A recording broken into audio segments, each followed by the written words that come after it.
When my mother passed away, she left her entire inheritance to my sister. I didn't mind. But then my sister threw me out of the house and got rid of all of Mom's belongings. Honestly, I was relieved when that selfish woman was gone. But karma has a funny way of working. Just a week later, she called me in tears, realizing she had unknowingly given away something incredibly valuable. Oh, how quickly the tables turned. My mother had 3 children, my twin sister and me, 26, female, and our younger brother, Michelle. My sister and I weren't identical. We were fraternal twins. Growing up with her wasn't easy because I was always treated differently. It wasn't just that I didn't resemble her. It was the fact that I looked nothing like our mother. Because of that, she treated me as if I wasn't her daughter at all. On the other hand, Michelle was the exact image of our mom when she was younger. Naturally, my mother became obsessed with her. It was as if no one else mattered. She spent years grooming Michelle into a miniature version of herself, ignoring everything and everyone else. As a child, I desperately sought my mother's attention, but she never cared. When I got older, I even tried mimicking her and Michelle, hoping to fit in. That only made them ridicule me. Eventually, I gave up and accepted that I would never hold the same importance in her eyes. But by then, I had my younger brother, and he adored me just as I was. That was enough for me. My parents married when they were 23, largely due to family pressure since my mom was already pregnant. Before that, she had dreams of becoming a model and had even started her career. But after getting pregnant, she abandoned that path to become a full-time mother. 6 years later, my father died in an accident. My sister and I were still young, so our mother often left us with our grandmother while she went to work. That's when she met her next husband. 3 years after my father's passing, she remarried, bringing our stepdad into our lives. He was a good man and the only real father figure I remember. Having him around made home life a little easier. He always tried to include me, sometimes even urging my mom to be kinder to me. Occasionally, she listened. But the greatest thing he ever did for me was giving me my younger brother, Dennis. Dennis is 12 years younger than me, but he's the light of my life. I truly don't know how I would have survived all these years without him. He's incredibly close to me and the main reason I kept in touch with my mom and Michelle for so long, even after my stepdad passed away.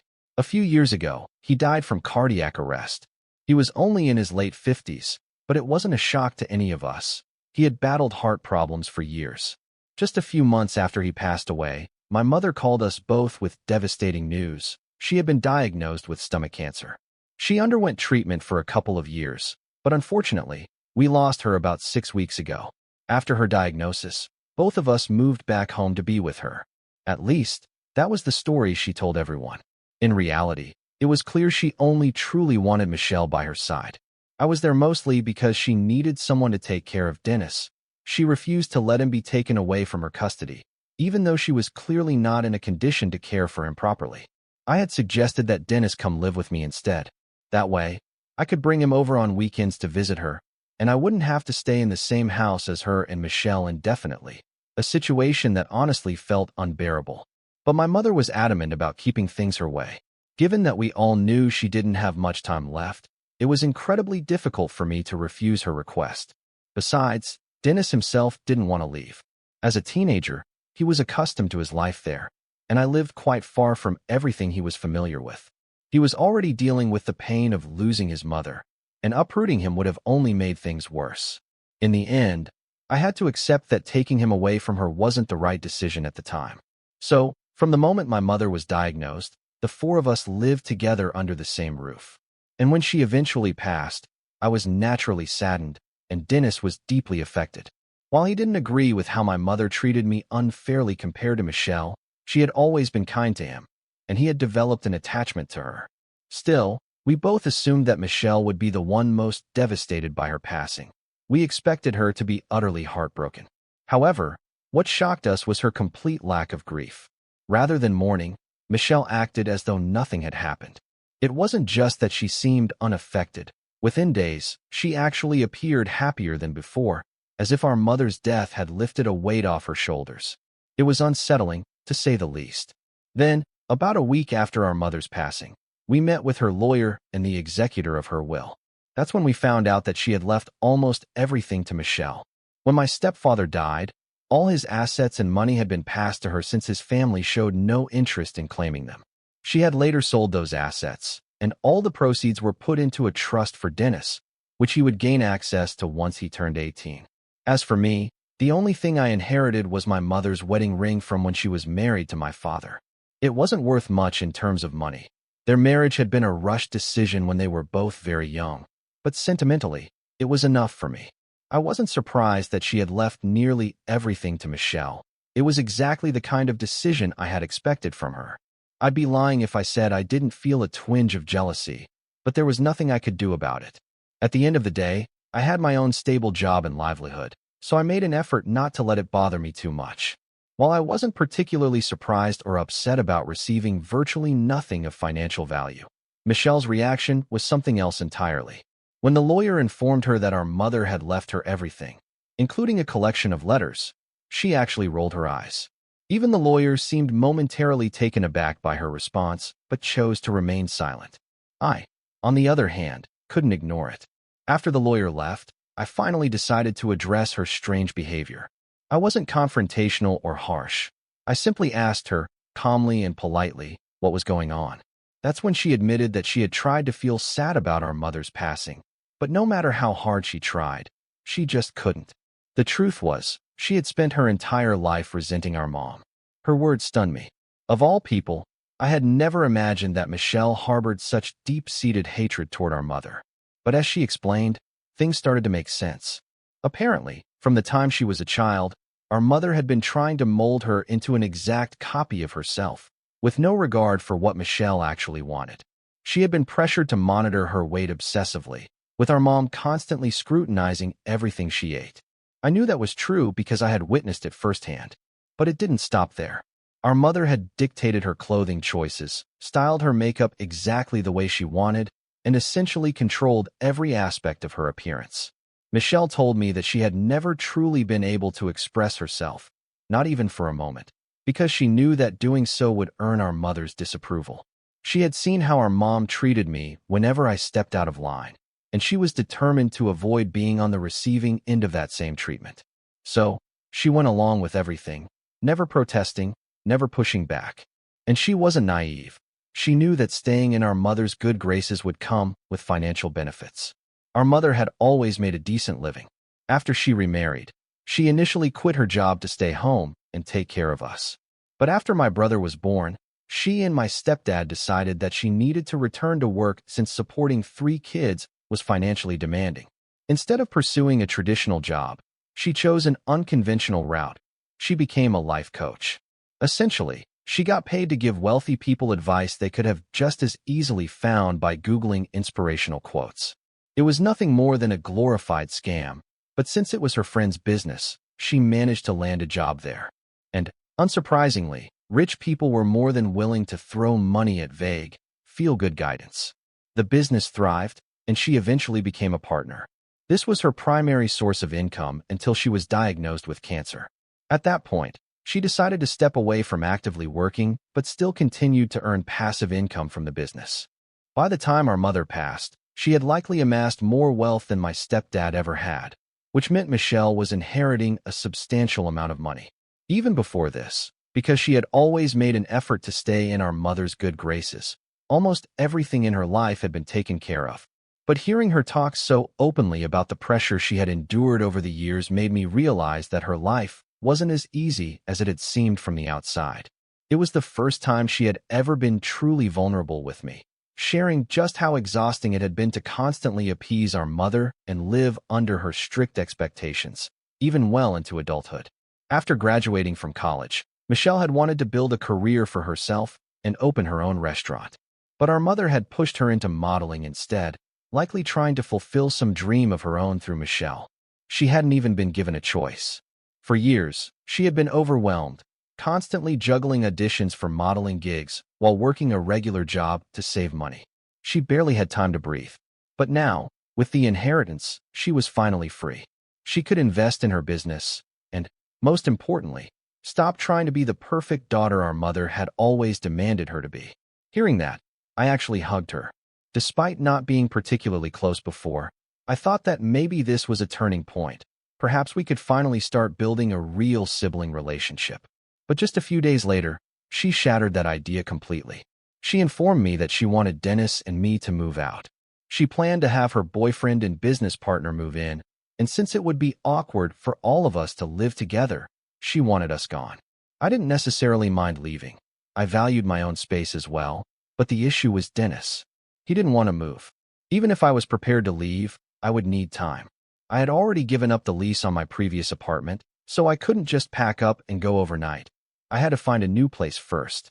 I tried to reason with her, explaining that Dennis only had a few years left before he graduated high school, after which she could have the house all to herself.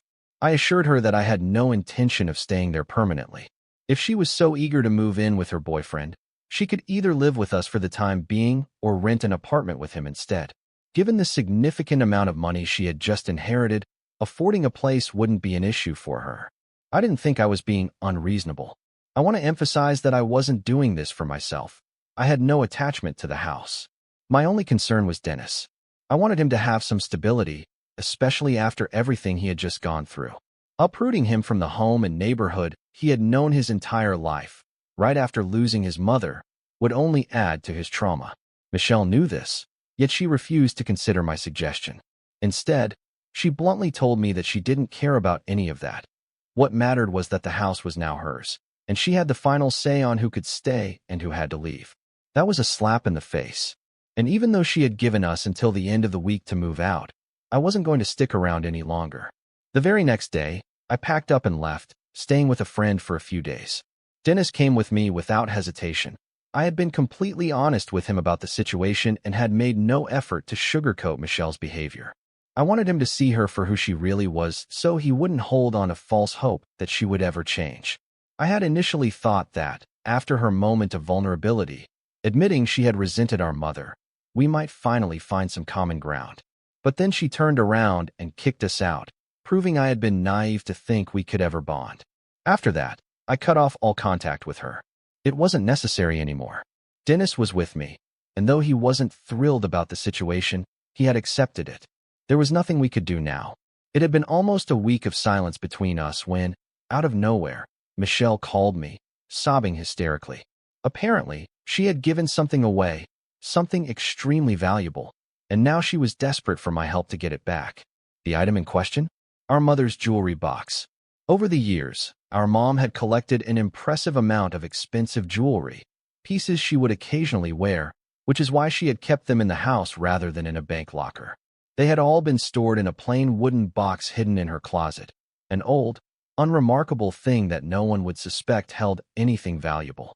I assumed that's why Michelle hadn't paid much attention to it when she was hastily clearing out our mother's belongings. She had been in a rush to empty the room and make space for her boyfriend, given that it was the largest in the house. But now, she had realized her mistake. Worse yet, she had been foolish enough to tell the friend she had given the box to about its contents. And now, that friend was flat out refusing to return it. Your reaction is completely understandable. Michelle has shown little regard for you or Dennis, yet she expects you to help her fix a mess she created entirely on her own.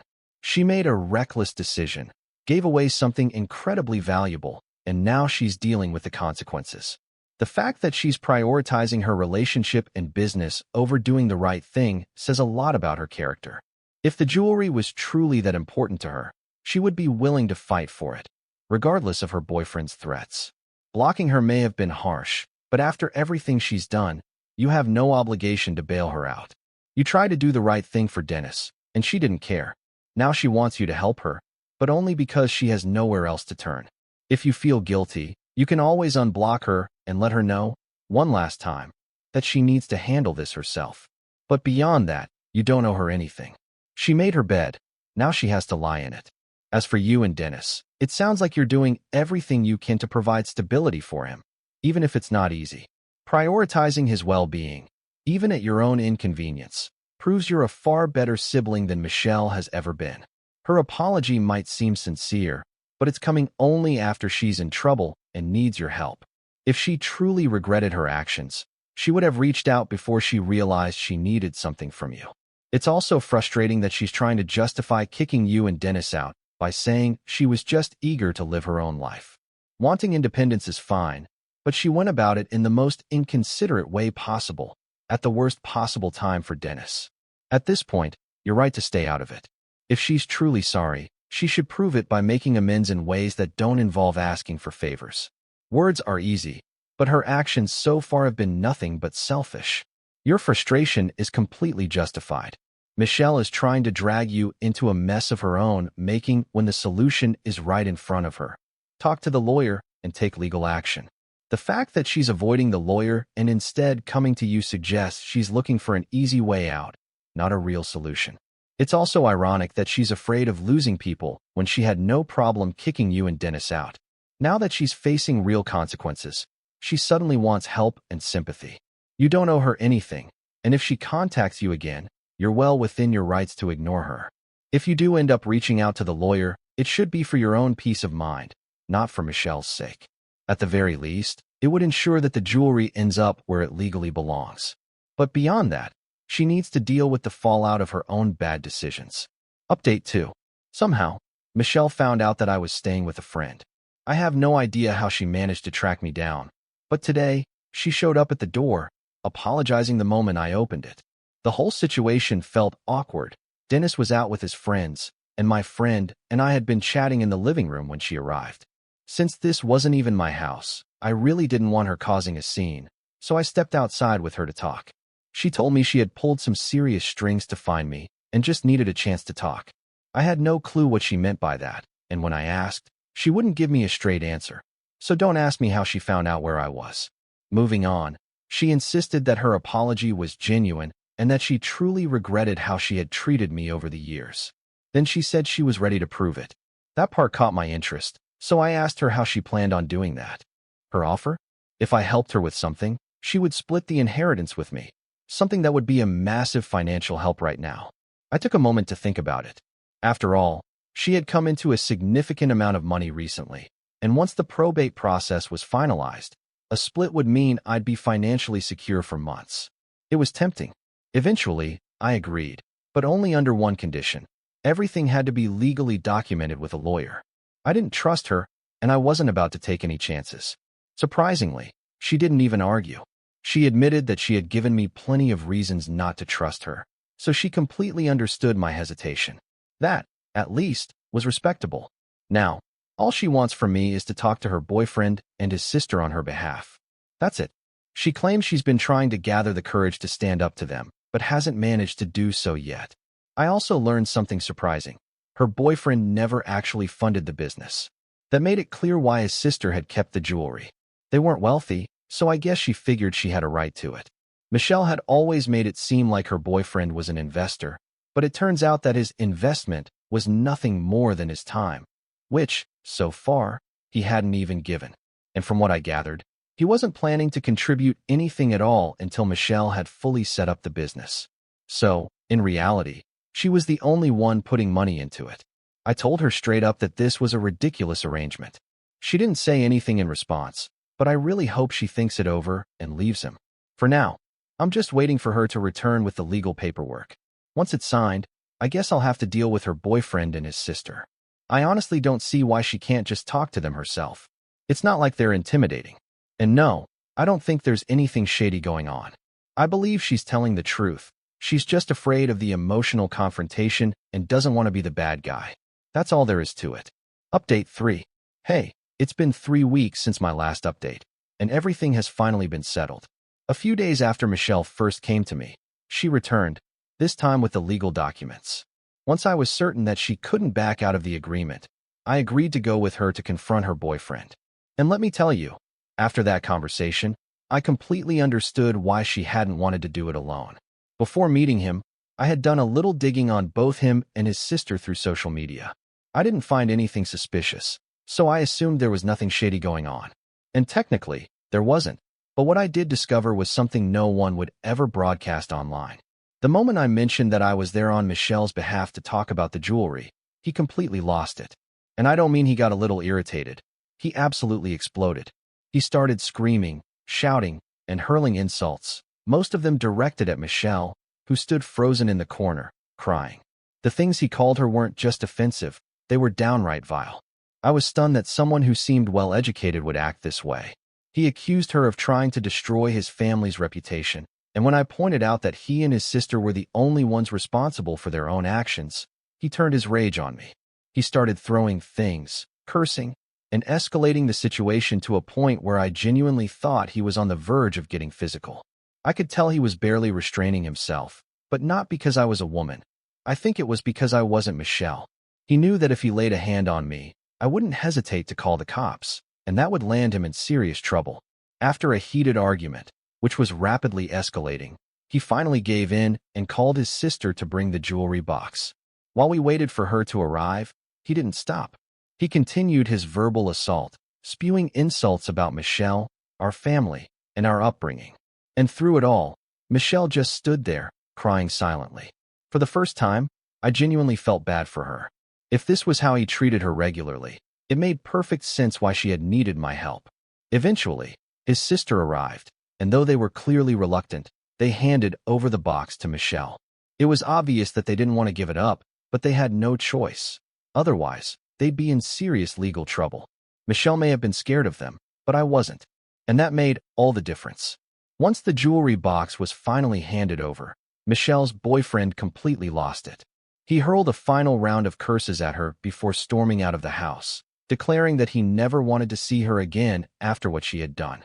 She tried to stop him, reaching out in desperation, but he shoved her aside and walked away without a second thought. That was the breaking point for her. She collapsed in tears, and despite all the resentment I had held toward her for so long, I couldn't help but feel sorry for her in that moment. I sat with her, doing my best to console her, reassuring her that things would eventually be okay. In between sobs, she apologized for everything she had put me through. And for the first time, it felt genuine. Since then, we've been working on rebuilding our relationship, and surprisingly, things have been going well. She stayed true to her word, assuring me that as soon as the inheritance comes through, she will split it with me. Meanwhile, Dennis and I have finally moved out of my friend's place. Michelle has invited us to come stay with her again, but for now, I think a little space will do us all some good. I just want to take things one step at a time and see how they unfold.